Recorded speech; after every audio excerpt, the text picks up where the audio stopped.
Okay, folks. Thank you for bearing with us.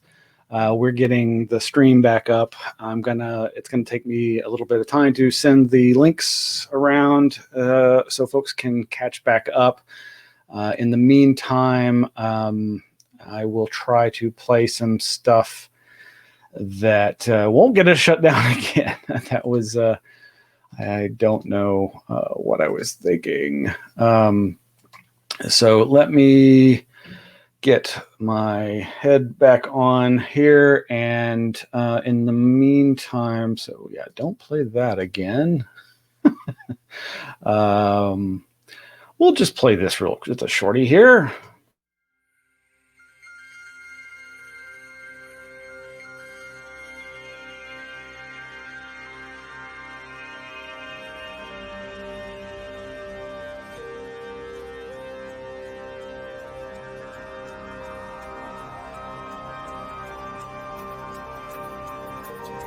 You know, we're archiving it, we're virtualizing it.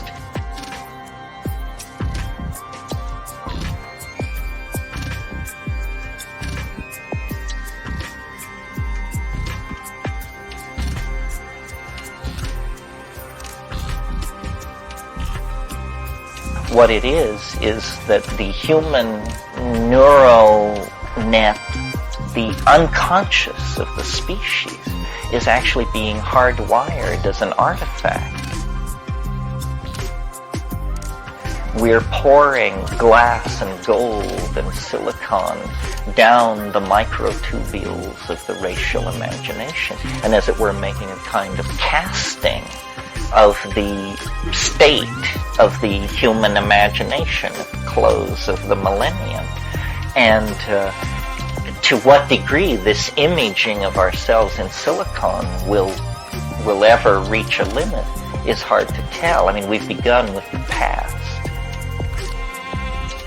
You know, we're archiving it, we're virtualizing it, we're creating databases that allow us to stroll around in it. But more and more time will be consumed, and eventually the only choice will be to allow it to flow over into the present.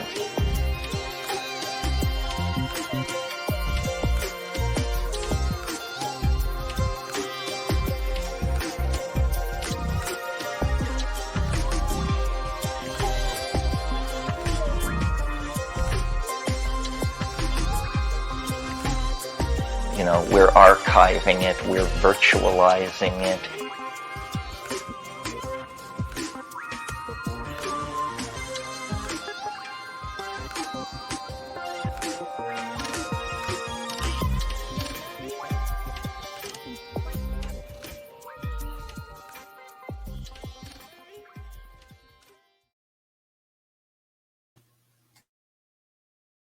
Okay, yeah, that's a preview for the Terence McKenna archives that was created by our good friend Ken Adams, whose film Imaginatrix about Terence McKenna and his contact with him from beyond the grave will be showing next weekend. And here is another really short piece, but it's beautiful. And if you go see the original, it's actually one of these 3D videos that you can kind of move around in. If I'm remembering correctly, maybe it's a different one. We'll see.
And of course, we want to continue to suggest folks support all these other anomalous archives. One of our first presenters in the Streamathon series is Canadian researcher Chris Rutkowski, who's donated his collection to the University of Manitoba, and you can support his effort to get money to digitize those, and you can find links to that on our website.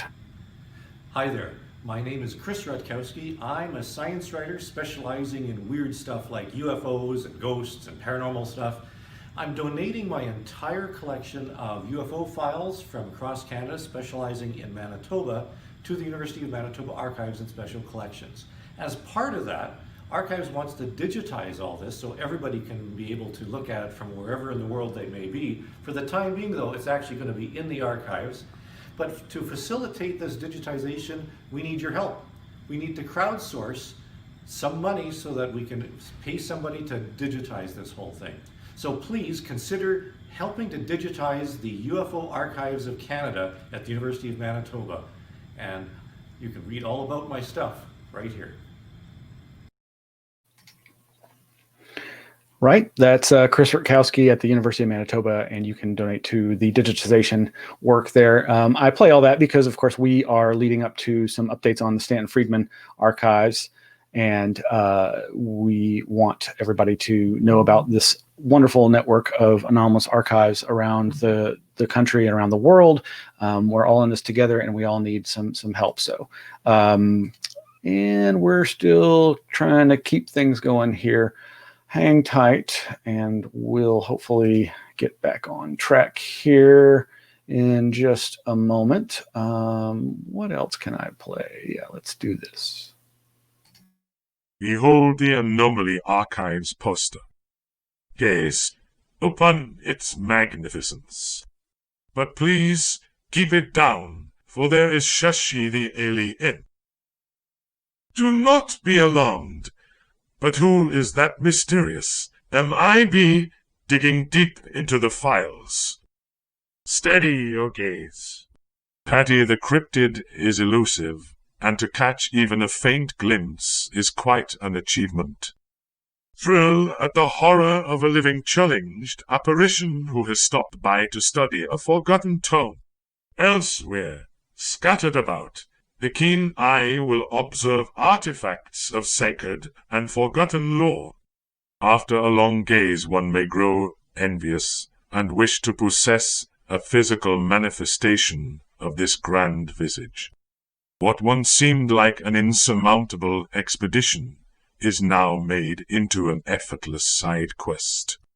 For now, at the Archives shop, one can find this thrilling representation available for acquisition, where, among the usual wares, denizens of this fair land will find this and other scrolls, exquisite apparel, hot beverage drinking vessels, and a plethora of other treasures. Enough to satisfy the desires of any who seek the most elusive emotion of all. Fulfillment?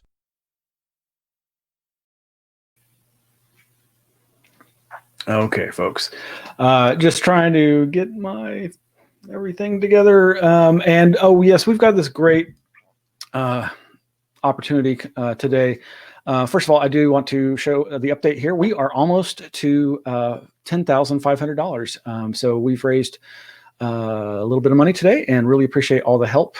If you can give it, we can use it. And we've got some gimmies, some gifts for donors today. So let me share with you the details of that. Hello, everyone.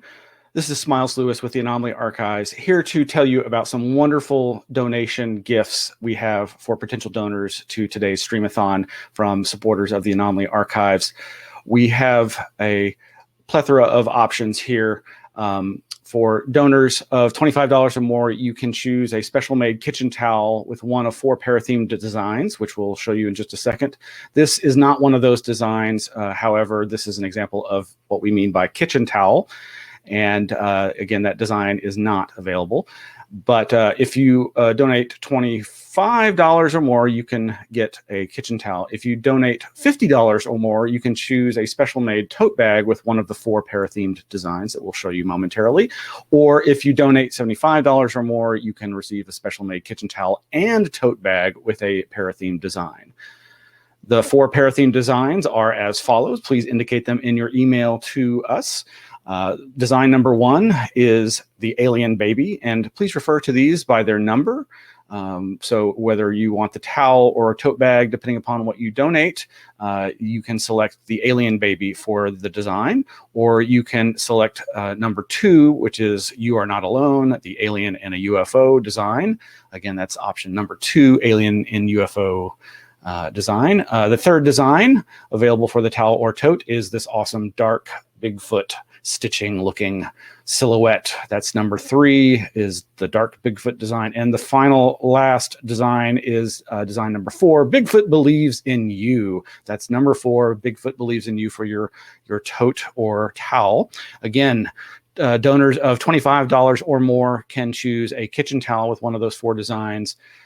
Donors of $50 or more can choose the tote bag with one of those 4 para-themed designs, and donors of $75 or more can receive both the kitchen towel and tote bag with those para-themed designs. And those are Alien Baby number 1, Alien in UFO number 2, Dark Bigfoot number 3, and Bigfoot Believes in You for number 4. We also have another option. If you donate more than $50 while supplies last, a special gift for Streamathon donors from the publishers at anomalistbooks.com. That's right. Those awesome publishers over at anomalistbooks.com are offering, for a very limited time, donors of $50 or more can receive a free book of the publisher's choosing. You do not get to choose which book. They choose which book they send to you to give to you for free for your donation of $50 or more.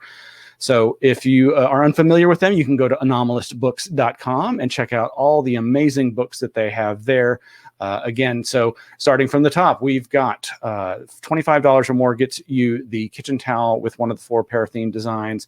$50 or more gets you the tote bag with one of the 4 para-themed designs. $75 or more gets you the kitchen towel and tote bag with a para-themed design. And those designs are number 1, Alien Baby. Number 2, You Are Not Alone, Alien in a UFO. Number 3, the dark Bigfoot silhouette stitching design, and or number 4, Bigfoot Believes in You. Or if you donate $50 or more, you can receive a book of the Anomalous Books publishers choosing. The towel, tote, and book gifts cannot be combined. They are 2 separate gift offers. We want you to send your evidence of your donation, your email receipt for your donation, to streamathon@outlook.com. Again, if you were interested in any of these wonderful gifts from supporters of the Anomaly Archives, send your donation, your receipt to the email Streamathon, that's STREAMATHON @outlook.com. Be sure to specify which para-theme design you want for your towel and or tote using these numbers. 1 equals Alien Baby, 2 equals Alien and UFO, 3 equals Dark Bigfoot, 4 equals Bigfoot Believes in You. Or if you are looking for the $50 or more donation from matching gift from Anomalous Books, specify that you want the book.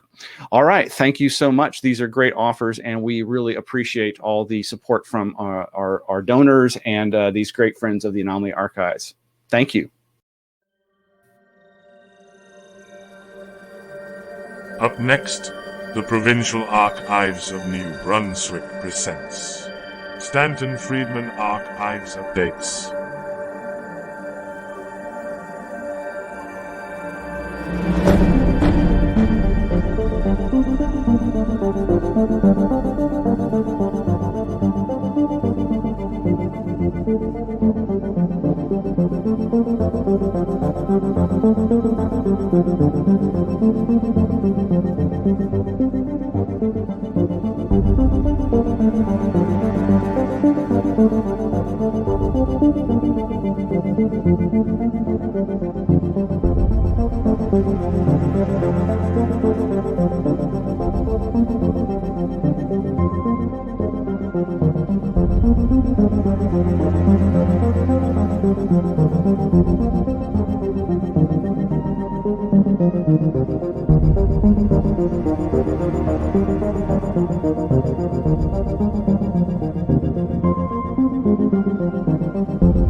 All right, folks. Thank you so much for sticking with us. I'm so sorry about that little blip there. I'm really happy and amazed that so many of you made it back over to the stream. Thank you so much. Really appreciate it. And we are now ready for our update on the Stanton T. Friedman archives from the Provincial Archives in New Brunswick. And I really want to thank our friends there for creating this and providing this to us. And we've got first is a real short video, and then the longer one produced actually specifically for this event. So stay right there, and here we go. Flying saucers are real.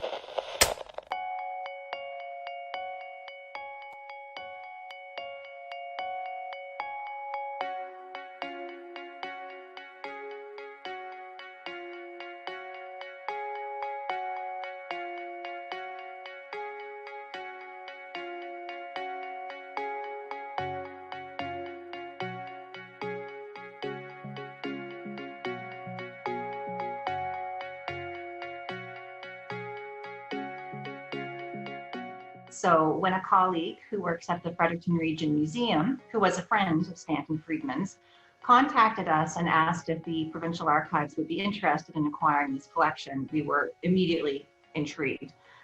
So from that point on, it was pretty straightforward. We talked to Stanton and discussed the procedures for acquiring and cataloging the records. Stanton signed the donation form with the stipulation that he didn't want any restrictions on access to the materials. He was very clear on that. He wanted everything to be made publicly available.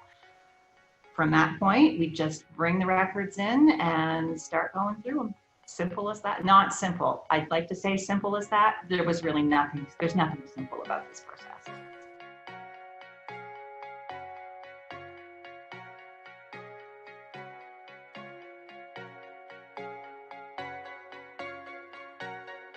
Stanton Friedman spent actually a lot of his life in Fredericton. He moved here with his wife, Marilyn, and he stayed here for several decades. He absolutely loved Fredericton.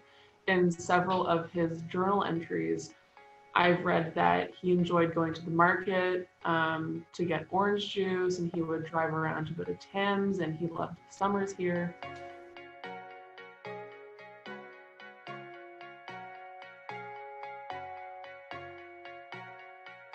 Stan was an avid researcher.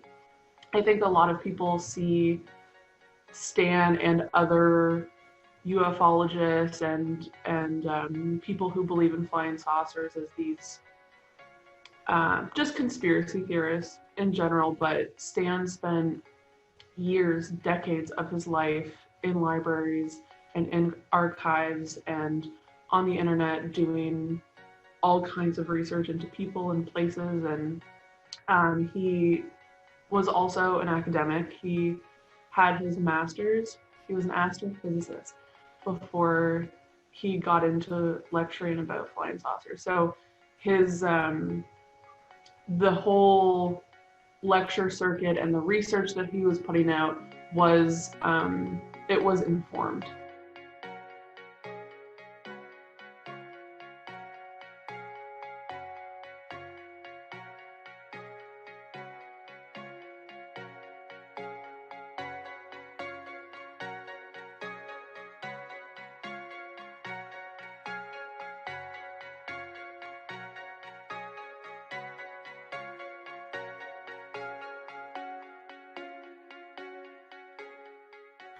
One letter that I think is my favorite so far, and we've looked at hundreds, was from a 12-year-old boy in the UK who was part of a group.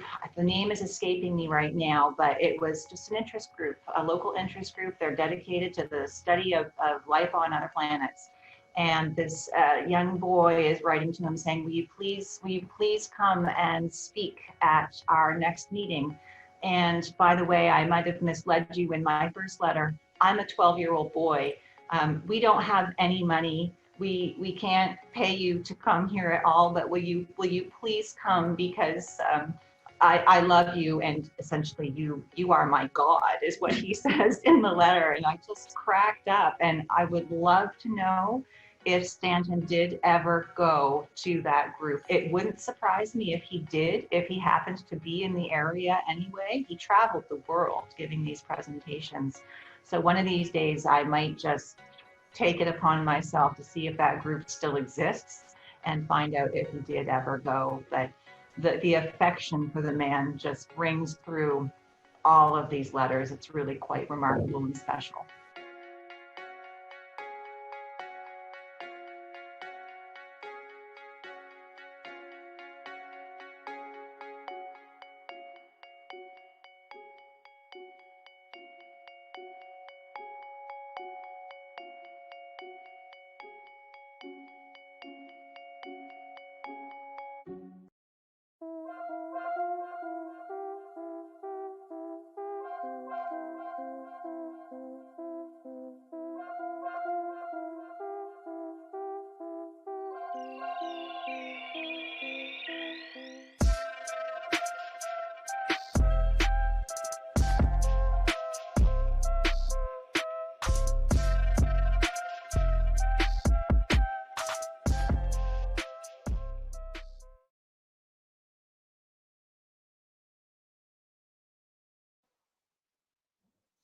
Hi, it's Ariel Ottens, and welcome to the Provincial Archives of New Brunswick.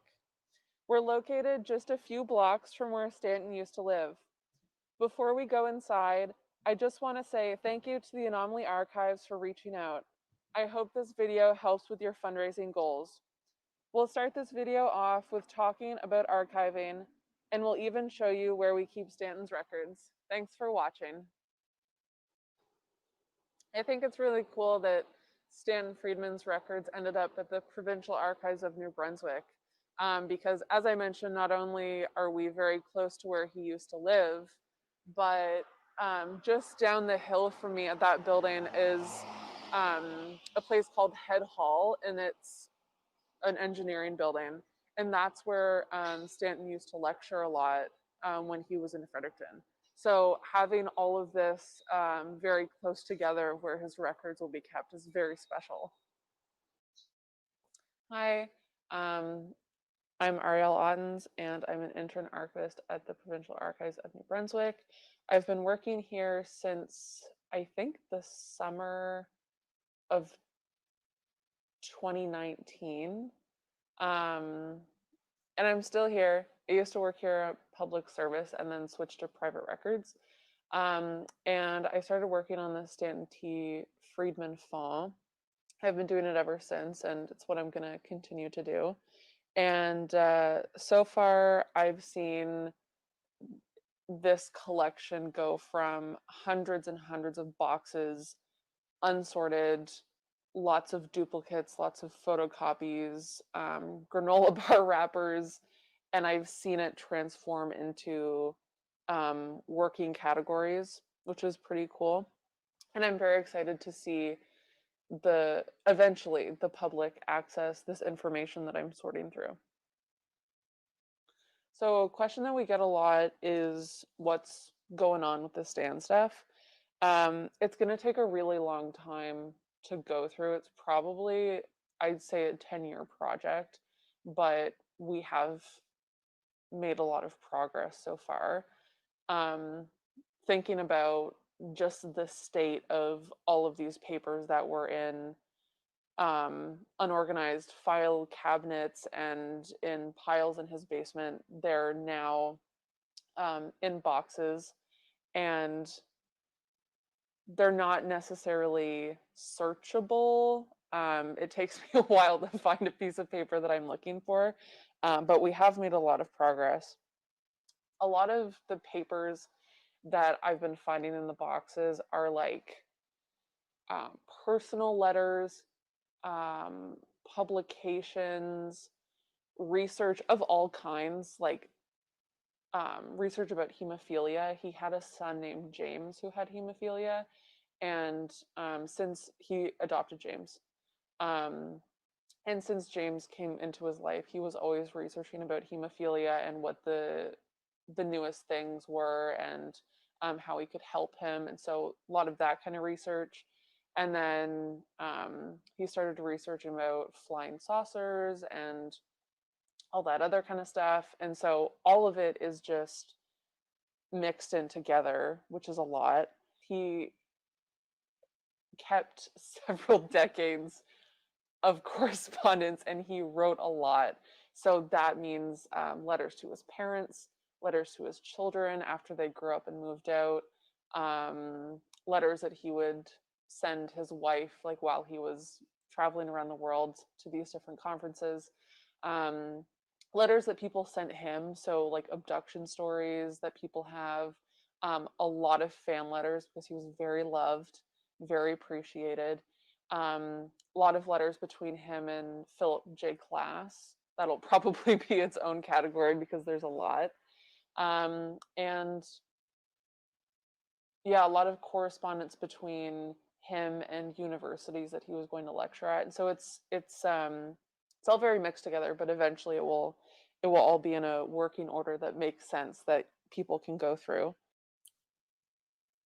Hi, my name is Joanna Ayton-Kerr, and I'm the Manager of Services and Private Sector Records at the Provincial Archives of New Brunswick. I have been working here since about 2011. I've been an archivist since 2000, and I can say without any reservation that the Stanton Friedman collection has been the biggest challenge of my career to date. So the Provincial Archives of New Brunswick are located in Fredericton.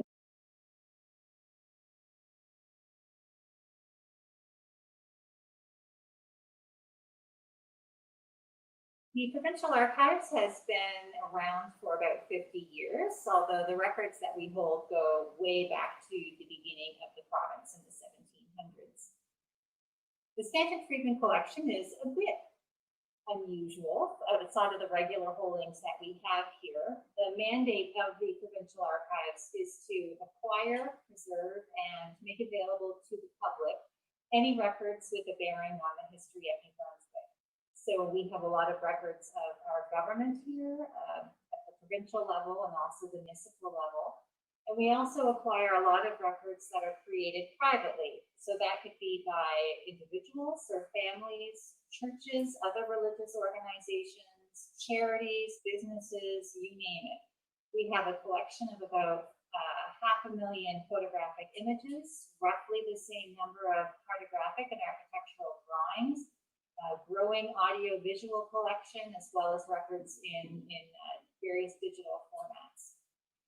So when it comes to acquiring records like the Stanton Friedman phone, although I have said that it is a bit unusual, it's really not outside of our mandate.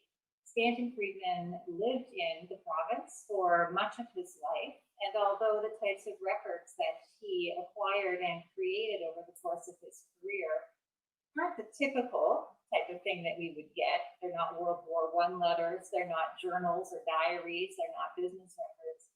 It really does show a different side or a different aspect of the history of our province. Quite a few people have asked how we came to acquire Stanton Friedman's records in the first place. Sometimes I feel like they're let down by the story because it was very straightforward. It was not a long, drawn out process. It was really as simple as this.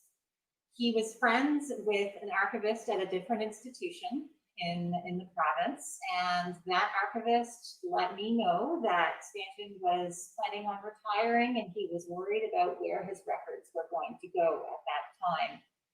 She did mention that it was a large collection, and I just thought in 20 years in my career I'd seen it all, so I thought, large, it can't be all that large. So I actually sent a colleague over to Stanton's home for the initial discussion about, was he interested in donating to the Provincial Archives and how could we help to make that happen? He only lived a few streets over, so I figured it wasn't going to be that big of an ordeal. Well, so my colleague came back and said that yes, Stanton would be very pleased to donate his records to the Provincial Archives. He did make it clear that he didn't want any restrictions on access to the material. He wanted us to process it and make it all available to the public. But my colleague did say, there's a lot of stuff. And I still was thinking, it can't be that bad. So just a few months later, we did arrange to do our first pickup. That involves renting a U-Haul, getting a bunch of boxes, and just going over to pack up the material. My colleague had told me, by the way, there's a few filing cabinets there, but a lot of it is just sort of loose. So when we arrived on the first day, I was blown away by how much material there actually was. Stanton lived in a split level entry house and his office was in the basement. I'm 5'7" and a little bit, and let me tell you, the piles of papers in many places came up over my hip, like to my waist, essentially. And Stanton was there for the first few trips that we made to pick up, and he had such a warmth and marvelous sense of humor. I think he may have seen the look on my face when I walked in and thinking, oh my goodness, how are we going to deal with all these records? Because he just looked at me and said, oh, well, I didn't have a secretary. Like, Oh, that explains it. That totally explains it. So to make a long story short, it took 5 cargo vans to pack up all of the records and bring them over to the Provincial Archives. We had to do it in 5 trips because we physically didn't have enough space here to actually process the records. So we would load up a van, bring it to the archives, take a month, sometimes more, to go through that material, just to get rid of very obvious things like duplicates. There could be stacks of exactly the same record because, of course, Stanton would travel and go to speaking engagements, and there were certain things that he would give copies of out to people. So he just had piles of those, duplicate publications and various things like that. And so that was the approach. Get a van, bring it over, weed through it, go get another van, and of course, he passed away before we were able to acquire all of it. And so it wasn't until, I think it was October, November of 2019 when we went to do the last pickup. And so that's when we acquired, I would say, the oldest records, because of course we had to start in the center of the room and pack, moving back towards the walls, eventually finding some filing cabinets and shelves that we didn't see when we initially walked in. So from that point on, it has been quite a process. We've taken several approaches to processing the records. This is unlike anything that I've had to deal with in my career as an archivist, not just because of the nature of the content, but because of the scope, how big it is, and because there was a lack of any real organization. Oh, I have no doubt that Stanton probably knew where most of the pieces of paper were, but it was really difficult for us to be able to discern that. So initially we did what we called Friedman Fridays, and a group of us, between 5 and 10 archivists, would sit around a table, pick up a box, and just start sorting into various categories. There's really no other way that we could have done it. Some people have suggested that perhaps we just digitize it all and put it up on the web. Well, any archivist will tell you that while that sounds pretty straightforward, it really, it wouldn't put us any further ahead. We would end up digitizing a lot of things that are, for example, would be duplicates, or maybe weren't really part of his collection at all. For example, there were a lot of prevention magazines in there. We don't want to spend the time or the resources digitizing those. So it's been a real learning process, but I'm happy to say that we are at the point now where we have one individual, Ariel, who is the person primarily looking after getting the records in some order for folks to be able to research. It is going to take quite some time. I'd like to give a timeline, but I really don't know. My initial estimates were if one person was working on it full time, it would probably take about 10 years to get it into that granular level of access that I know people want. And we know that they want that because we keep getting requests from people all over the world asking for things like, could you keep an eye out for the letter that I wrote Stanton in 1986? I lived in Indiana. Sure, but we're just not at that stage in the game yet. We're still sorting into, we call them big buckets. So research, personal accounts, one category we're calling it Science Stan for now, because it's his research and work more pertaining to his career as a nuclear physicist instead of the flying saucer research, although there are times when that does intertwine, so it's a bit complicated, as well as his personal records, promotional material, so his conferences and publications, you name it. And so we just hope that everybody will be patient, and quite a few people have asked if they could volunteer at such time when we would have tasks that volunteers could actually do without being on site, then we'll try to open those doors. So today, We're in the repository. It was built in the last 20 years. It's a really nice facility. There are cardboard boxes all the way from the floor to the ceiling. And we need an order picker to go all the way up and get them. This area of the repository is where we keep a lot of the Stanton T. Friedman boxes. So if I just pull one off the shelf now, I can see that there's a little code on the box that says MC4244, which is the number assigned to the collection. So whenever the public comes to access this information, they'll order a box with this code on it. And I think a lot of these boxes are unsorted, and I can pretty much as far as I can see, they're stand boxes. So I have a lot of work ahead of me. Now we are upstairs in the research room. This is where the public comes when they're looking through files that we have or boxes. They get ordered up to here, and you just look at it on a table like this. So anyone who comes to see the stand stuff, this is the room that you'll be looking at the files in. So today I have a few things to show you folks. I've got a letter between Betty Hill and Stan Friedman, some publications, and a abduction story as well. The first thing that I'll start with is a letter between Stan and Betty Hill. So I found a few that they wrote to each other throughout the years. Some of them are about her abduction with her late husband, Barney, but some of them are just kind of simple holiday cards. Stanton and Kathleen Martin. Kathleen, I do believe, is the niece of Betty Hill. They wrote a book about Betty and Barney Hill's abduction called Captured: The Betty and Barney Hill UFO Experience. Stan and Betty had a wonderful friendship over the years, and reading their letters definitely reflects that.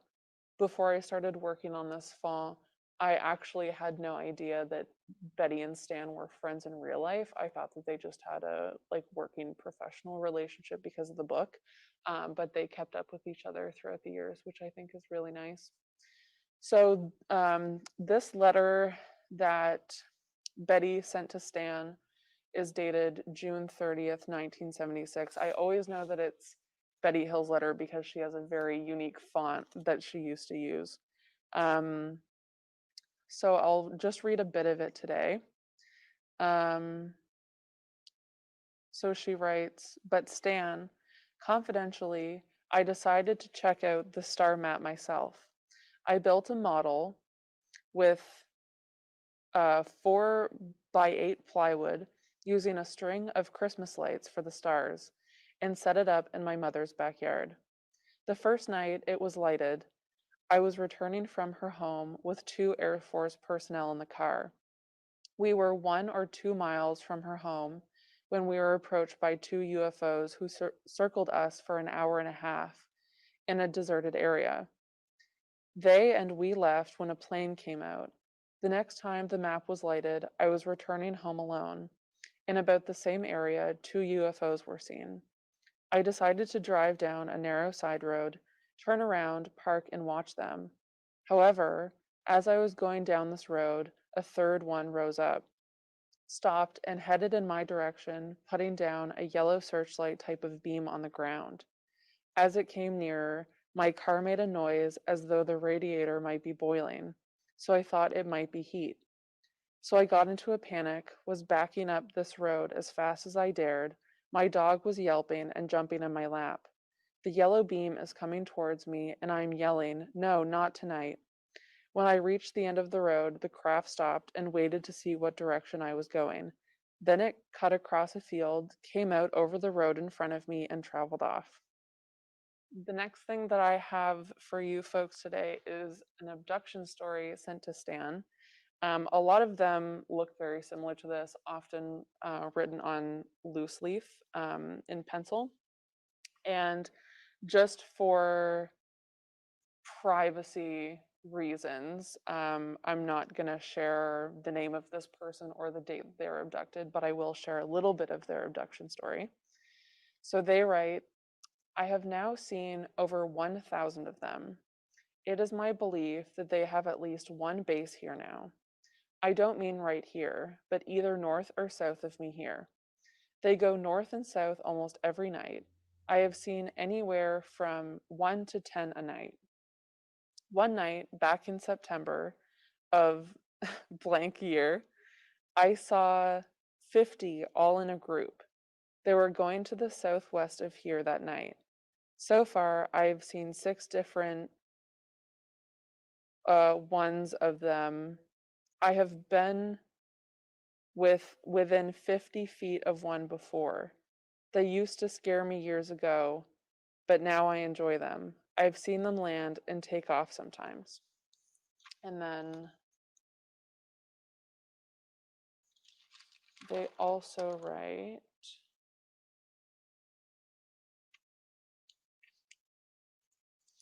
I don't have a good camera, or I would take some pictures of them. There are a lot of things that I could tell you about them, and maybe some things that you don't know too.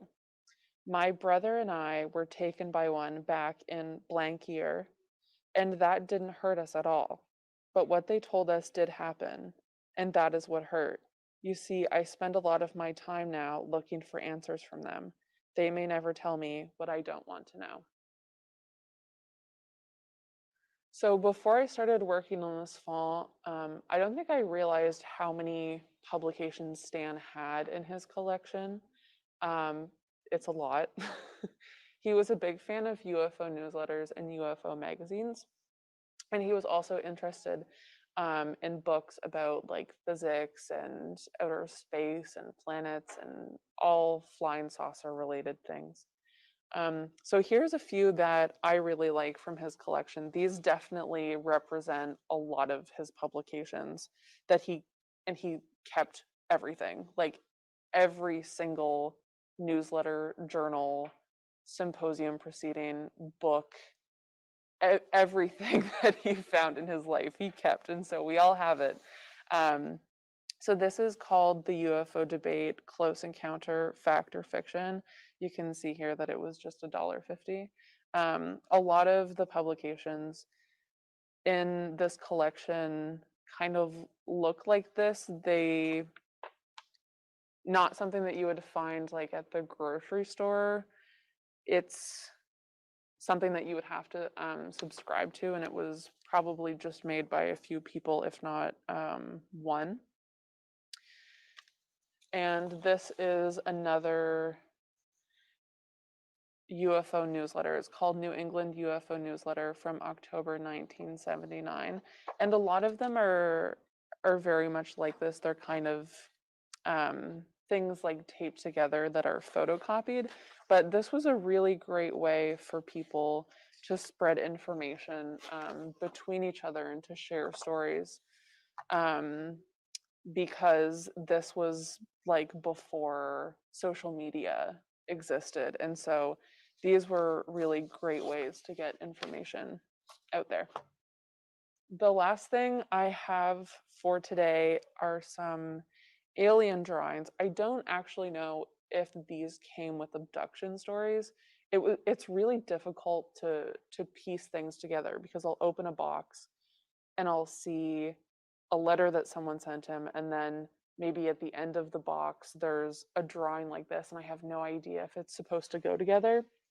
But I can just briefly describe these drawings. So this one is an alien just kind of standing like a human being. It says mouse gray on it. I don't know if everyone watching is familiar with the different alien races. I'm guessing yes, but there's different alien races out there, like the Greys and like the small little green men and stuff like that. So I'm guessing that this person is referring to this alien being a Grey. It's wearing a full body jumpsuit, and this little alien's middle fingers are very long, which is interesting. And it says that the boots are part of the one-piece suit. Looks very comfortable, kind of like a onesie. And then it has a very familiar looking alien head, small little jaw and like big eyes, kind of like a cat. And as well on this drawing, there's a little close up of what looks like a watch band or it says pendant or charm. And it says that it is made of aluminum and it's gray in color. And in this other drawing, I think was made by a different person, but because things are so disorganized, it's impossible to know. But this alien also has a very similar head structure, like tiny little nose and like big eyes. And there's a drawing of the alien's hands. They look very human-like, except for there's little tiny dots on the fingertips. I don't know what those are. And in this one, the middle fingers are not as long. So who knows? I hope you enjoyed our little snapshot of this huge collection. And if you have any questions, feel free to give us a shout. Thank you so much, and see you next time. Hello, everyone. This is Smiles Lewis with the Anomaly Archives, here to tell you about some wonderful donation gifts we have for potential donors to today's Streamathon from supporters of the Anomaly Archives. We have a plethora of options here. For donors of $25 or more, you can choose a special made kitchen towel with one of 4 para-themed designs, which we'll show you in just a second. This is not one of those designs. However, this is an example of what we mean by kitchen towel. And again, that design is not available. But if you donate $25 or more, you can get a kitchen towel. If you donate $50 or more, you can choose a special made tote bag with one of the 4 para-themed designs that we'll show you momentarily. Or if you donate $75 or more, you can receive a special made kitchen towel and tote bag with a para-themed design. The 4 para-themed designs are as follows. Please indicate them in your email to us. Design number 1 is the alien baby, and please refer to these by their number.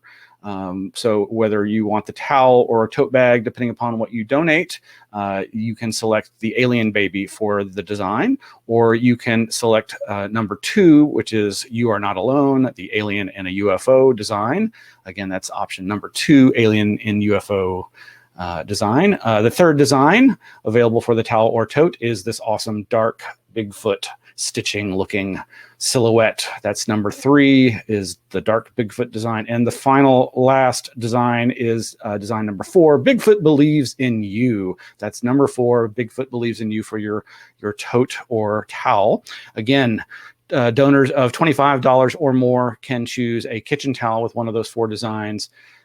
Donors of $50 or more can choose the tote bag with one of those 4 para-themed designs, and donors of $75 or more can receive both the kitchen towel and tote bag with those para-themed designs. And those are Alien Baby number 1, Alien in UFO number 2, Dark Bigfoot number 3, and Bigfoot Believes in You for number 4. We also have another option. If you donate more than $50 while supplies last, a special gift for Streamathon donors from the publishers at anomalistbooks.com. That's right.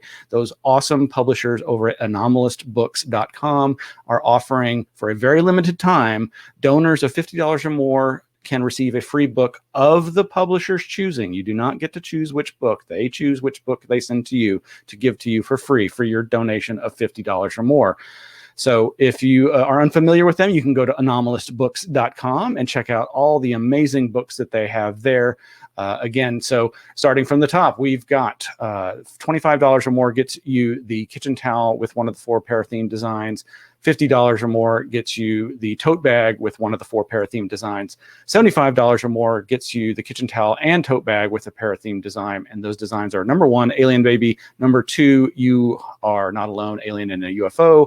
Number 3, the dark Bigfoot silhouette stitching design, and or number 4, Bigfoot Believes in You. Or if you donate $50 or more, you can receive a book of the Anomalous Books publishers choosing. The towel, tote, and book gifts cannot be combined. They are two separate gift offers. We want you to send your evidence of your donation, your email receipt for your donation, to streamathon@outlook.com. Again, if you are interested in any of these wonderful gifts from supporters of the Anomaly Archives, send your donation, your receipt to the email streamathon, that's streamathon @outlook.com. Be sure to specify which para-theme design you want for your towel and or tote using these numbers. 1 equals Alien Baby, 2 equals Alien and UFO, 3 equals Dark Bigfoot, 4 equals Bigfoot Believes in You.